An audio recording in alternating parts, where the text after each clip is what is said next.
اعوذ باللہ من الشیطان الرجیم بسم اللہ الرحمن الرحیم الحمدللہ رب العالمین بارئ الخلائق اجمعین الصلاۃ والسلام علی النبی الامی المکی المدنی الاتحامی سید البہی والسراج المضی والکوکب الدری بارئ الخلائق والسکینہ المدفون بعرض مدینہ ابی القاسم محمد بآواز بلند صلوات.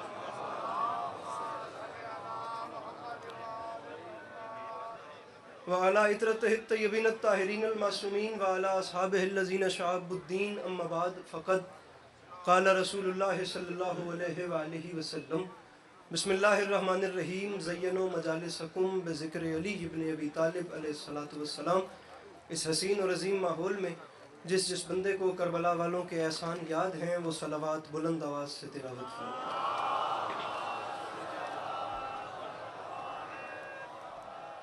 دعا ہے پروردگار عالم بانیان مجلس کی تمام حاجات کو پورا فرمائے. اس عزت والے دربار سے کوئی بھی خالی دامن نہ جائے. امام حسین علیہ السلام عزاداروں کی حفاظت فرمائے. میرے مالک تجھے واسطہ تیری عزت و عظمت کا اس تمام قرۂ ارض پہ جہاں جہاں بھی وہ لوگ رہتے ہیں جن کی آنکھوں سے بیاد سید الشہداء اشک جاری رہتے ہیں انہیں کم سے کم زندگی میں ایک بار میرا اللہ کربلا کی زواری نصیب فرمائے. میرے مالک تجھے تیری عزت کا واسطہ اس مشکل وقت میں فلسطین میں رہنے والے انسانوں کی حفاظت فرما. میرے مالک دنیا کے کسی بھی کونے میں کوئی بھی وہ بندہ جو کسی بھی مذہب سے تعلق رکھتا ہے اور وہ انسانیت کی عزت کو مجروح کر رہا ہے میرا مالک اسے نیست و نابود فرما. آخری دعا منگوا رہا ہوں میرا مالک تجھے تیری عزت کا واسطہ ہم گناہگاروں کی آنکھوں کو امام زمانہ علیہ السلام کی زیارت نصیب فرما. اگر تکلیف نہ سمجھیں تو صلوات بلند آواز سے تلاوت فرما.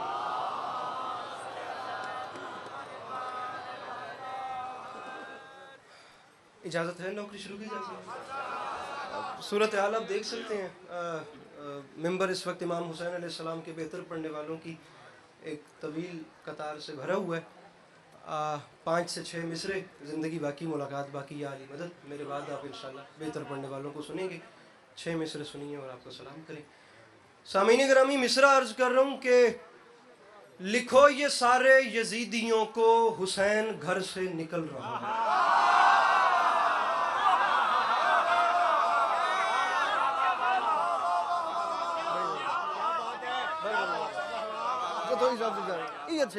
آپ ایسے ہی غصہ کر کے لکھو یہ سارے یزیدیوں کو حسین گھر سے نکل. بابا جی اجازت.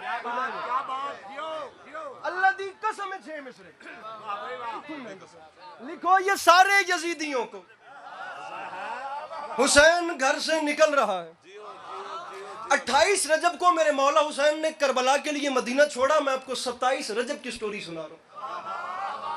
مدینہ منورہ دربار ولید میرے مولا حسین علیہ السلام کو ولید ملعون نے اپنے دربار میں بلایا اور جس وقت ان لوگوں کو پتہ چلا کہ علی کا لال ان کے دربار میں آ رہا ہے تو جنگ کے شیعہ سنی سامعین گرامی ان ملعونوں نے آپس میں 2 مشورے کیے میرے مولا حسین کے آنے سے پہلے. ان کا پہلا مشورہ یہ تھا کہ جب حسین دربار میں داخل ہوں گے تو کوئی بھی حسین کے احترام میں کھڑا نہیں ہوگا.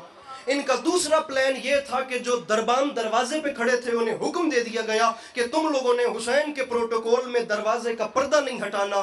علی کا لال خود آئے گا خود پردہ ہٹائے گا اس کے نیچے سے گردن جھکا کے خود گزرے گا. جب یہ تمام کام ہوں گے تو حسین کا سر ہمارے سامنے خود بخود جھک جائے گا. ایک کوئی احترام میں کھڑا نہیں ہوگا دوسرا کوئی حسین کے احترام میں پردہ نہیں ہٹائے گا. بابا درگام شاہ جی تشریف فرمائیں. پورے ملک کا مجمع اچھے پنجابی ذاکرین بیٹھے ہیں. جناب جعفر جتوئی صاحب خطابت کے حوالے سے ایک بہت بڑا نام ہے.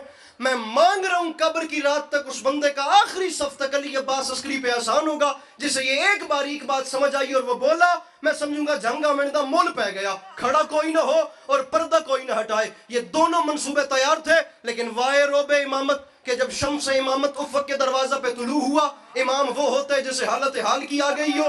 علی کے لال کو پتا تھا انہوں نے پردہ نہیں ہٹانا. پردے کے اس جانب کھڑے ہو کے علی کے لال نے کچھ نہیں کیا. مظہر العجائب بادشاہ کے مظہر العجائب بیٹے نے بس پلک جھپکی ہوا کا جھونکا آیا پردہ اڑا کے لے گیا. علی کا لال دربار میں داخل ہوا اور ولید کی آنکھ میں آنکھ ڈال کے فرماتے ہیں بدبخت تو نے دیکھ لیا تیرے دربار میں یہ پردہ تیری رعایا نے نہیں اٹھایا ہماری رعایا نے اٹھا دیا.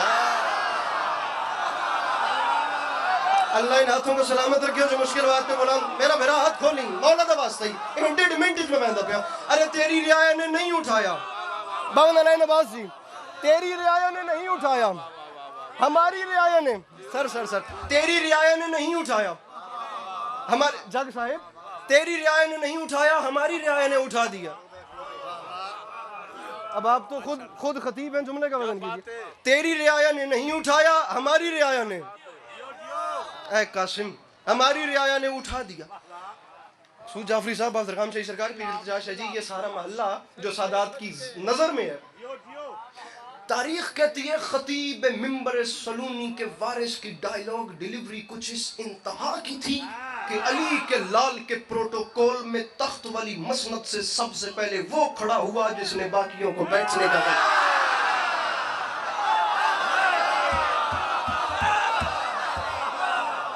یہ مجمع، یہ سارا محلہ۔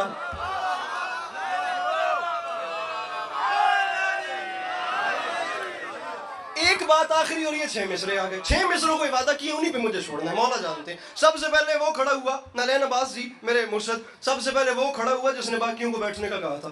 اب جب سردار کھڑا ہو گیا ان کا تو پھر سب کھڑے ہو گئے، آپ جانتے ہیں شاہ سے زیادہ شاہ کے وفادار ہوتے ہیں۔ اب جب تخت والی کرسی سے بندہ کھڑا ہوا نا تو تمام درباری کھڑے ہو گئے۔ جب تمام دربار اپنے پاؤں پہ علی کے لال کو کھڑے ہو کے پروٹوکول دے رہا تھا، اس وقت میرے مولا نے دربار میں پہلا قدم رکھا۔ علی کے لال نے اب تخت کی جانب چلنا شروع کیا۔ علی کا لال چل کے جا رہا ہے، دائیں سے آواز آ رہی ہے مولا میرا سلام، بائیں سے آواز آ رہی ہے سرکار میرا سلام، ادھر سے آواز آ رہی ہے سرکار میرا سلام، ادھر سے آواز آ رہی ہے سرکار میرا سلام، ادھر سے آواز آ رہی ہے سرکار میرا سلام، ادھر سے آواز آ رہی ہے سرکار میری جگہ پہ بیٹھیں، سرکار یہاں بیٹھیں، سرکار یہاں بیٹھیں، سرکار یہاں۔ بہادر خان شاہ جی سرکار جنگ کا ماحول ہے، یہ بات ضائع ہو جائے تو مولا کی قسم سفر برباد ہو جائے گا۔ سرکار یہاں یہاں یہاں یہاں، سلام سلام آقا مولا سرکار تشریف۔ تمام درباریوں کے سلاموں سے بے نیاز ہو کے پنجتن کا غرور بن کے علی کا علی بیٹا ولید کے تخت کے سامنے آیا۔ علی کے لال اس سے پہلے کچھ بولتا، اس ملعون نے سامنے سے ہاتھ باندھ کے کہا سرکار باتیں بعد میں کریں گے، پہلے میرے تخت پہ بیٹھے۔ اس کی بادشاہت اور تخت کو پاؤں کی ٹھوکر مار کے علی کے لال نے فرمایا بدبخت تجھے نہیں پتا قرآن رحل کے علاوہ اور کہیں آتا ہی نہیں ہے۔